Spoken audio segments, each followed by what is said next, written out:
हाँ पकड़े। चलिए तो आज हम लोग पढ़ेंगे सप्तम पाठ। क्या पढ़ेंगे? इसका नाम क्या है? क्या मतलब हुआ इसका? ज्ञान के बिना काम नहीं किया जा सकता। नहीं, ज्ञान भी भार है क्रिया के बिना, ज्ञान भी बोझ है क्रिया के बिना। मतलब दो तरह का ज्ञान होता है, एक सैद्धांतिक ज्ञान और एक व्यावहारिक ज्ञान। एक सैद्धांतिक ज्ञान और एक सैद्धांतिक ज्ञान वो होता है जो हम लोग किताबों में पढ़ते हैं, और व्यावहारिक ज्ञान वो होता है जो हम लोग जमीन पे उतर के काम करते हैं।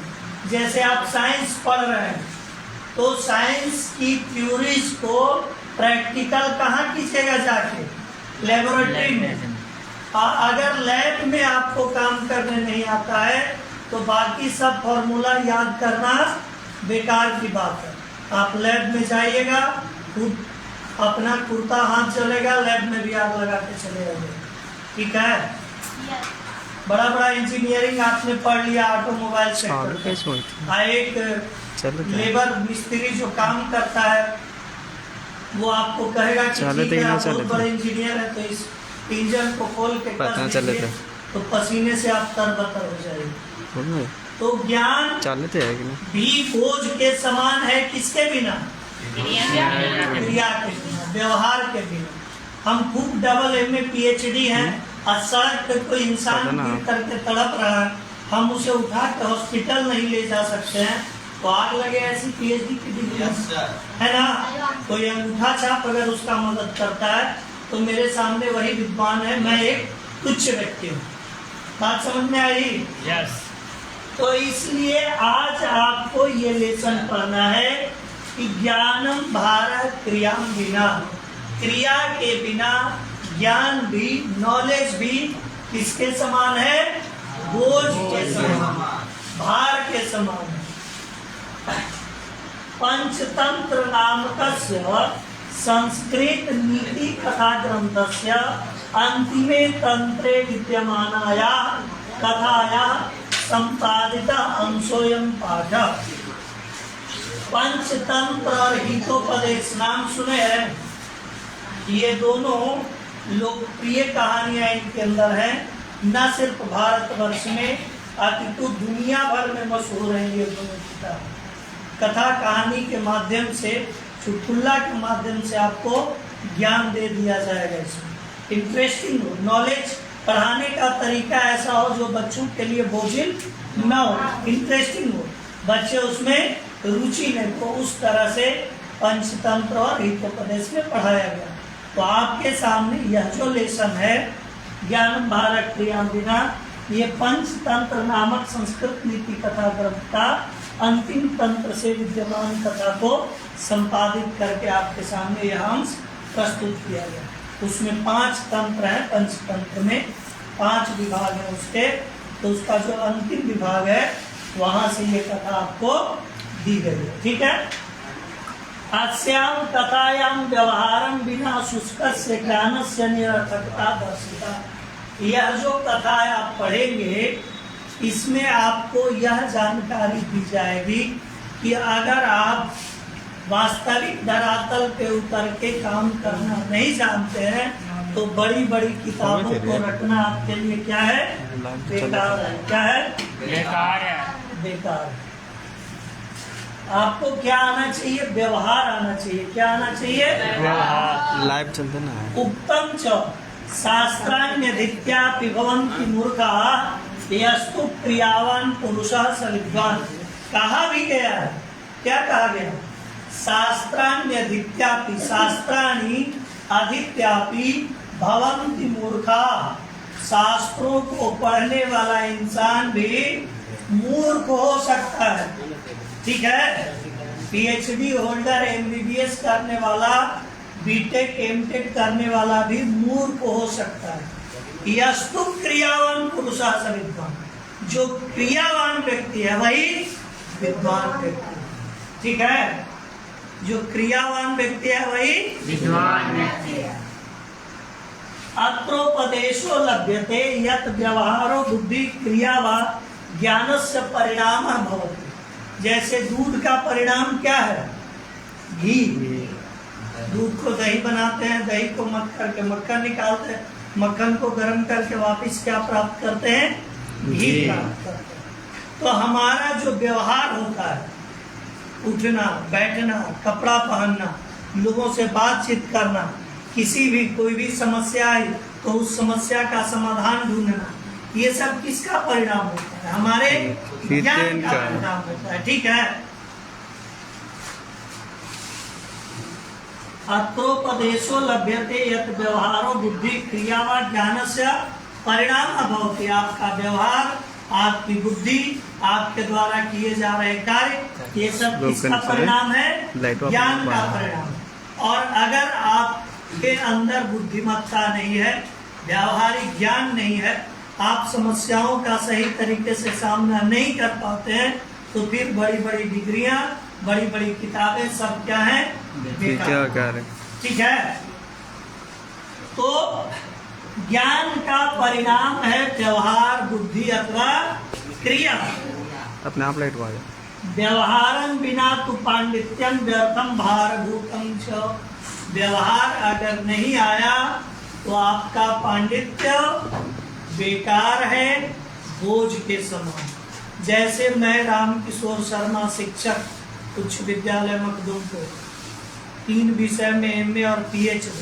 अगर आप बच्चों को मैं संस्कृत का ज्ञान नहीं दे सका तो मेरी सारी डिग्रियां क्या है? बेकार। मेरा इतना पढ़ना और शिक्षक के रूप में नियुक्त होना इसी बात के लिए न है कि हम आप लोगों को ज्ञान दे सके।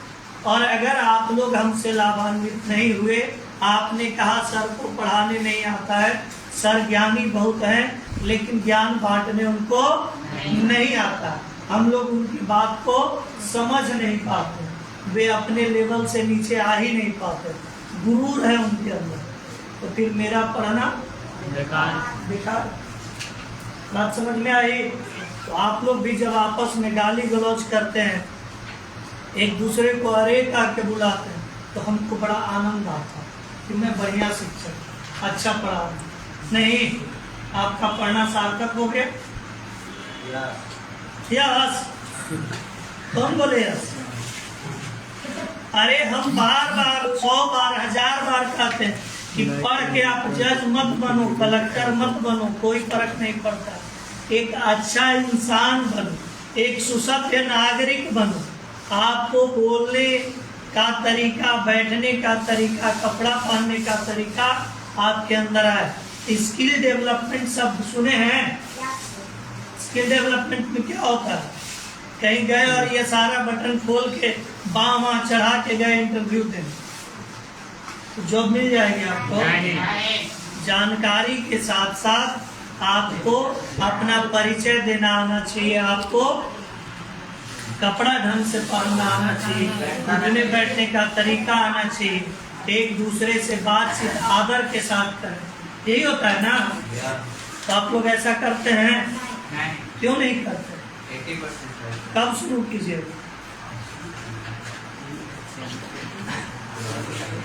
तो व्यवहार के बिना पांडित्य क्या है?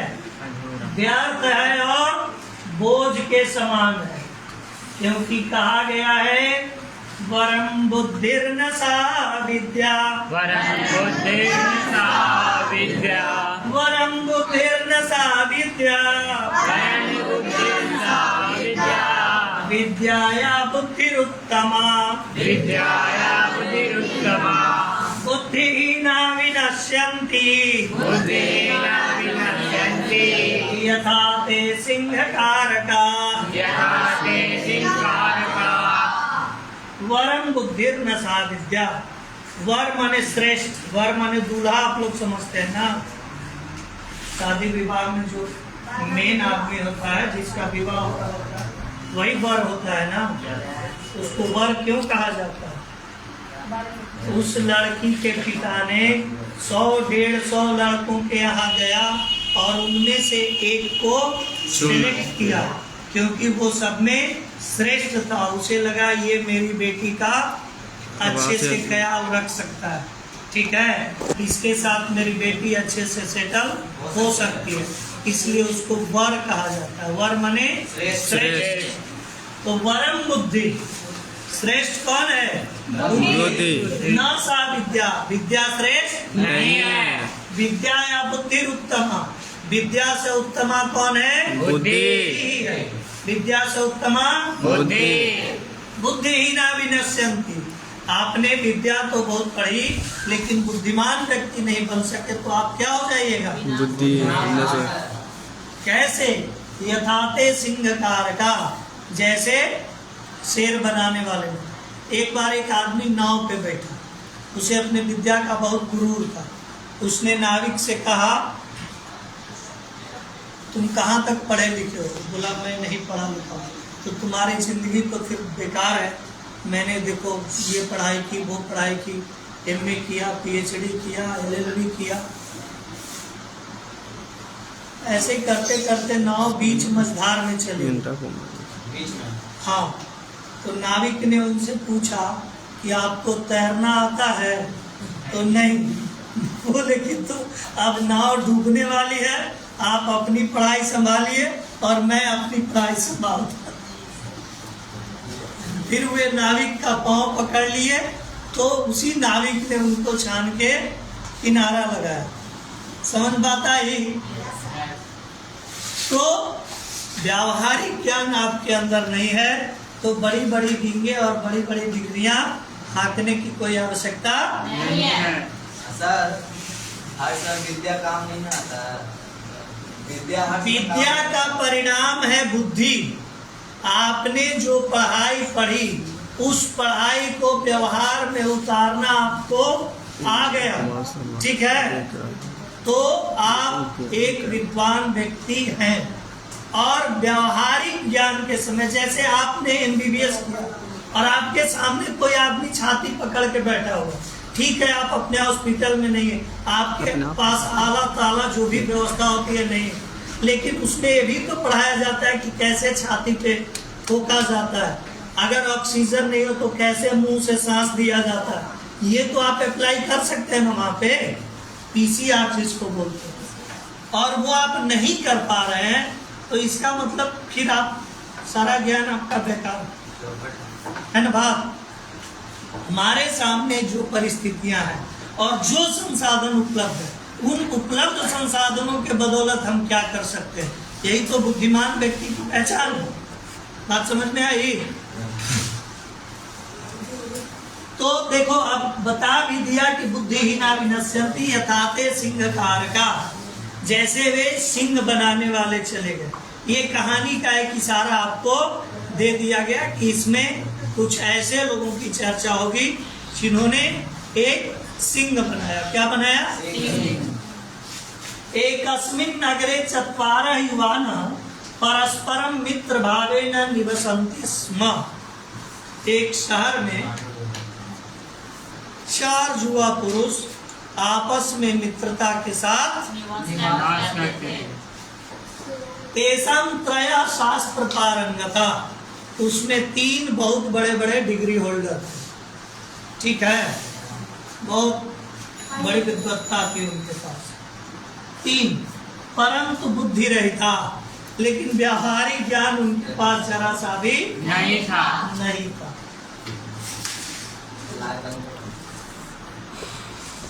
व्यावहारिक ज्ञान उनके पास नहीं था। एकस्तु बुद्धिमान केवलम शास्त्र परांगः, लेकिन उनमें से एक क्या था? बुद्धिमान था। एक क्या था? बुद्धिमान। लेकिन बेचारा शास्त्र नहीं पढ़ा था, बड़ी बड़ी डिग्रियां उसके पास नहीं था।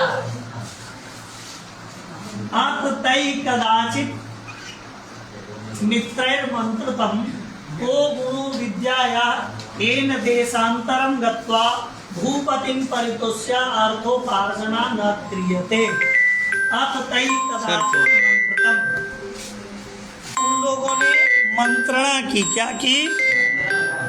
आपस में मंत्रणा की। क्या मंत्रणा की? आपस में उन लोगों ने क्या की? मंत्रणा की। क्या मंत्रणा की? को गुणों विद्याया, आपस में उन लोगों ने चर्चा की कि विद्या का क्या लाभ है।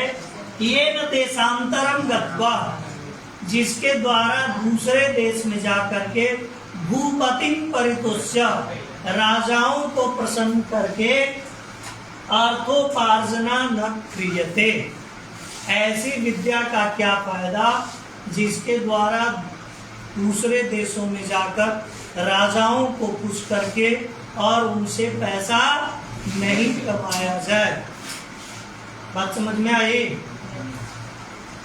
विद्या का ऐसा क्या फायदा जिससे राजा को खुश नहीं कर सके, पैसा नहीं कमा सके दुनिया भर का।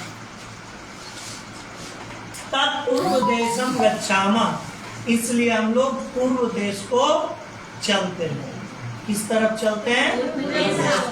जैसे बिहार का रहने वाला तो बंगाल चला गया, आसाम चला गया, ठीक है, और नहीं तो उधर पार होकर के इंडोनेशिया चला गया, मलेशिया चला गया, ठीक है। तथा अनुष्ठिते किंचिन मार्गम गत्वा तेषां ज्येष्ठतरा प्राह, वैसा ही करते हुए यानी वे आपस में मंत्रणा करके पूरब की ओर चले। जाने के क्रम में उनमें से जो सबसे बड़ा था उसने कहा, अहो अस्माकम एक चतुर्थो मूढ़ा केवलम बुद्धिमान। हे मित्रों, हम लोगों में जो चौथा है उसके पास बुद्धि तो है, सूझबूझ समझ है, लेकिन शास्त्र उसने पढ़ा न च राज प्रतिग्रहो बुद्धिया लभ्यते विद्याम बिना। राज प्रतिग्रह, राजा से दान इत्यादि बिना पांडित्य प्रदर्शन के केवल बुद्धिमत्ता से नहीं मिलती है। राजाओं को दिखाना पड़ता है, बड़ी बड़ी बातें उनके सामने बनाई, बड़े बड़े चमत्कार उनको दिखलाए, तब राजा पैसा देता है। इसके पास बुद्धि तो है लेकिन विद्या है नहीं। तन्नास्मै सोपार्जितम दास्यामा, इसलिए हम लोग अपना जो अपनी कमाई इसको नहीं देंगे, अपना पैसा इसे नहीं देंगे। तद गच्छतु गृहम, उसने चौथे को कहा कि तुम घर चले जाओ। कहाँ चले जाओ? घर चले जाओ। ततो द्वितीय नाभीतम, तब दूसरे ने कहा, भो सुबुद्धे गच्छत तुम स्वगृहम यतस्ते विद्या नास्ति। दूसरे ने कहा कि हे बुद्धिमान, आप घर को चले जाइए क्योंकि आपके पास विद्या नहीं है। ततः तृतीय नाभीतम अहो न युज्यते एवं कर्तुम, तब तीसरे ने कहा कि हे मित्रों, ऐसा करना उचित नहीं है। ठीक है। यह तो वयम बाल्यात् प्रवृत्ति एकत्र क्रीडिता, क्योंकि हम लोग बचपन से ही एक साथ खेले हैं। तदागच्छतु महानुभावो अस्मत् उपार्जित वित्तस्य समभागी भविष्यते थे। तो तीसरे ने कहा कि आप साथ में ही चले बुद्धिमान महाशय, ये लोग नहीं देंगे तो हम अपनी कमाई आपको देंगे। उत्तंच कहा भी गया है, अयम निजः परो वेति, अयम निजः परो वेति, अयम निजः परो वेति, अयम निजः परो वेति, गणना लघु चेतसाम, गणना लघु चेतसाम, उदार चरितानां तु, उदार चरितानां तु, वसुधैव कुटुम्बकम्, वसुधैव कुटुम्बकम्, अयम निजः परो वेति, अयम निजः परो वेति, गणना लघु चेतसाम, गणना लघु चेतसाम्, उदारो चरितानां तु, उदार चरितानां तु, वसुधैव कुटुम्बकम्। वसुधैव कुटुम्बकम्। तीसरे ने कहा कि कहा भी गया है, अयम निज, यह मेरा, परोवेति यह दूसरे का है, यानी तुम्हारा। ये मेरा है, ये तुम्हारा है। गणना लघु चेतसाम, ऐसी गिनती कौन लोग करते हैं? मूर्ख लोग। ये मेरा है, ये तेरा है, ऐसी गणना कौन लोग करते हैं? लघु चेतसाम, छोटी बुद्धि के लोग करते हैं, ओछी बुद्धि के लोग करते हैं, खोटी बुद्धि के लोग करते हैं। ये मेरा, ये तेरा कौन लोग करते हैं? लघु छोटे। ओछे इंसान, खोटे इंसान। उदार चरितानम, जिसका चरित्र उदार होता है उसके लिए वसुधैव कुटुम्बकम, सब समान होते धरती के सारे लोग समान होते हैं। एक समान होते हैं। ठीक है। तदा गच्छतु एषो पीते, इसलिए यह भी हमारे साथ चलेगा। तथा अनुष्ठिते तैः मार्गा श्रुतैरटभ्याम कतिचित् अस्ति निर्दिष्टानि, ऐसा ही करते हुए भी आगे बढ़ते जा रहे थे। चारों साथ में ही चले। दो ने विरोध किया तो तीसरे ने रोक लिया कि नहीं, ये भी साथ में चलेगा। बुद्धिमान थे। ऐसे ही करते हुए वे जा रहे थे। रास्ते में एक छोटा सा बागीचा मिला या जंगल मिला, उसमें एक वृक्ष मिला। क्या मिला? वृक्ष। उस वृक्ष के नीचे कुछ हड्डियां बिखरी पड़ी। क्या बिखरी पड़ी थी? बिखरी पड़ी थी। कतिचित अस्थिनी दृष्टानी, अस्थि माने हड्डी, कुछ हड्डियां उन लोगों को दिख रही। तथा सैके नाभीतम, तब उनमें से एक ने कहा, अहो अद्य विद्या परीक्षा क्रियते। हे मित्रों, आज क्या करनी चाहिए? विद्या का परीक्षा। हम लोग जो पढ़ाई किए हैं आज उसका परीक्षा करना है। कतिचित् एतानि मृत सत्पस्यास्तीनि तिष्ठन्ति, ये कुछ हड्डियां हैं जो किसी मृत जीव की लग रही हैं। तद विद्या प्रभावेण जीवन सहितानि कुर्मः, हम लोग अपनी विद्या के प्रभाव से आज उस जीव को वापिस जिंदा करेंगे जिसकी ये हड्डियां।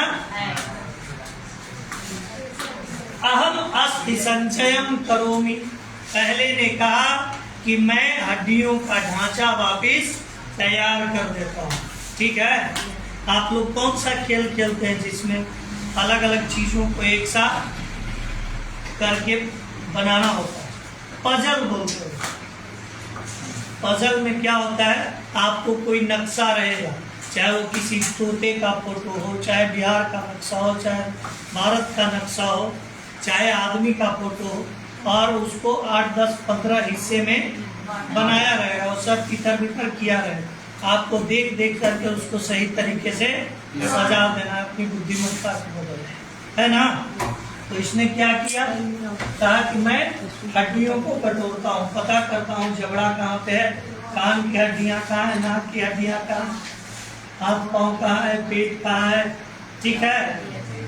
वो सारा पता करके उसने तथा सत्य उत्सुक्यात अस्थि संचय कृता, तो उसने क्या किया, उत्सुकतावश तत्काल ही ढांचा तैयार कर दिया। ठीक है। द्वितीय न चर्म मांस रुधिरम संयोजितम, दूसरे के पास ऐसे केमिकल्स पहले से तैयार थे, ऐसा कोई लेप, ऐसा कोई दवाई उसके पास था, उसने हड्डी पे लपेटा और चमड़ी मांस खून सब तैयार हो गया। ठीक है। जीवित हो गया नहीं, अभी मतलब वो सारा फंक्शन उसमें हो गया, प्राण फूंकना बाकी है। क्या फूंकना बाकी है? तृतीयोपि यावत् जीवन संचार रहती तावत् सुखदिना वारिता। अब तीसरा आगे बढ़ा, वो उसमें क्या करना चाहता है? प्राण फूंकना चाहता है, उसमें जान डालना चाहता है। ठीक है।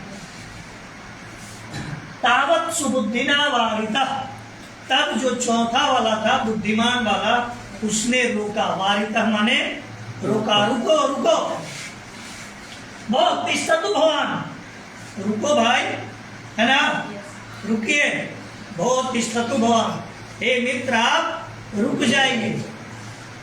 एस सिंहो निष्पाद्य थे, ये जो तैयार हुआ है वो क्या है? शेर है, सिंह है, और आप इसमें प्राण फूंकने जा रहे हैं।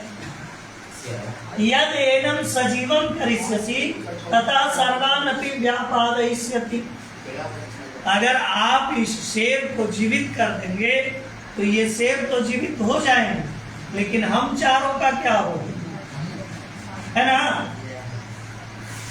खा जाएंगे। इति तेना रीता साधिन मूर्ख, जब बुद्धिमान ने ऐसा कहा तो तीसरा वाला व्यक्ति जो ज्ञानवान था, मुर्दे में प्राण फूंकना चाहता था, तो उसने कहा दिन मूर्ख, अरे मूर्ख, न हम विद्या विफलता करूंगी, मैं अपनी विद्या को विफल होने नहीं दूंगा। जैसे एक बहुत बड़ा क्रिमिनल है और पूरा इलाका उससे त्रस्त है, पुलिस वाले किसी तरह नाको चने चबाकर उसे अरेस्ट करके जेल भेजे, और मैं एक काबिल बहुत बड़ा विद्वान वकील, मैं उसके बेल के लिए लड़ रहा हूँ। लोग मेरे पास आया कि महाराज ये जिंदा आदमी नहीं है, पिशाच है, क्यों इसको बाहर लाना चाहते? मैं इतना बड़ा काबिल वकील, मैंने इसका केस लिया तो इसे बाहर लाऊं। तो लोगों को क्या करना चाहिए? उस वकील का भी गला दबा देना चाहिए। चांडाल आदमी, किसी तरह तो इन पिशाच जेल में गया, इसको उधरे फांसी वांसी दिलवा दो, या आजीवन कम से कम जेल में। साथ आप विद्वान है, इसका मतलब जमाने को बर्बाद कीजिएगा, है ना। तो हम लोग अपने दूर में कभी कभी आत्मघाती कदम उठाते, और जब बेल होके नर पिशाच बाहर आवेगा, पता चलेगा वकील साहब 5 लाख उससे लिए थे बेल कराने का, तो बाद में बोलेगा वकील साहब 25 लाख हमको दीजिए, न तो आपके बेटा को भी किडनैप कर देंगे, है ना। तो विद्वान आप हैं, इसका मतलब ये नहीं कि गलत और सही का डिसीजन आप नहीं लीजिएगा, ठीक है। तो उसने क्या किया? मूर्खा ना हम विद्या विफलता करो, मैं अपनी विद्या को विफल होने नहीं दूंगा। ततस्तेना भी तब चौथे ने कहा कि भैया आप अपनी विद्या को सफल कीजिए, हमें कोई आपत्ति नहीं है। तारी प्रतीक्षा क्षणम, आप क्षण मात्र रुक जाइए, प्रतीक्षा कीजिए क्षण मात्र, थोड़ी देर के लिए। यावत अहम वृक्षम आरोहामि, जब तक मैं पेड़ पे चढ़ जाता हूँ, ठीक है। तथा अनुष्ठिते यावत सजीवा कृतस तावत से त्रयोपि सिंहेन उत्थाय व्यापादिता, तो वो बेचारा तो बुद्धिमान था, चढ़ गया पेड़ पे। ये तीनों यार मिलजुल करके क्या किए? हड्डियां बिटोर करके शेर जिंदा कर ली। शेर तो जिंदा हो गया, ये लोग कहाँ गए? शेर के पेट में चले गए ना। सच पुनर्वृक्षावतीर्य गृहम गता, वो चौथा जो था पेड़ से उतरा और कहाँ चला गया? घर चला गया। अतः उच्यते, इसलिए कहा गया है अवसेन्द्रिय चित्तानाम, अवसेन्द्रिय चित्तानाम, अवसेन्द्रिय चित्तानाम, अवसेन्द्रिय चित्तानाम, अवसेन्द्रिय चित्तानाम, अवसेन्द्रिय चित्तानाम, हस्ति स्नानमिव क्रिया, हस्ति स्नानं क्रियते, दुर्भगाभरण प्रायो, दुर्विगापायो, ज्ञानं भार क्रियां विना, ज्ञानं भारं क्रिया बिना, जिसकी इंद्रियां और चित्त उसके वश में नहीं है। आवसेन्द्रिय चित्तानाम, इंद्रियां क्या है? आँख, नाक, कान, मुंह। फूल देखे नहीं कि तोड़ ली, माली आया तो थप्पड़ लगा दिया, है ना। हम लोग पत्तियां तक, इधर से आप लोग गुजरिएगा जब, तो 2-4 पत्तियां खींचते हुए जाइएगा, आपका कोई बाल खींच दे तो अच्छा लगेगा? नहीं सर। तो आप क्यों पेड़ पौधों को परेशान करते हैं? अच्छा लगता है परेशान। तो जिसकी इंद्रियां, जिसका चित्त अपने बस में नहीं है, उसकी सारी क्रिया हाथी के स्नान की तरह। हाथी को खूब बढ़िया से नहला दोगे, जैसे ही बाहर निकलेगा फिर से धूल उठा के लुट पुट कर लेगा शरीर को। दुर्भगा भरण प्रायो, जिसका चेहरा ही विकृत है, वो खूब क्रीम पोते, काजल लगाए, होंठ रंगे, अच्छा अच्छा गहना पहने, क्या फायदा जब चेहरा ही आपका विकृत है। तो उसी तरह ज्ञानम भारत क्रियाम बिना, आपको अगर व्यावहारिक ज्ञान नहीं है, क्रिया नहीं कर पाते हैं, तो फिर सैद्धांतिक ज्ञान बेकार की बात है। क्रिया के बिना ज्ञान क्या है? बोझ है। उससे बढ़िया आप बिना पढ़ ले रहा। ठीक है, धन्यवाद। ज्ञानम भारत हाँ सर।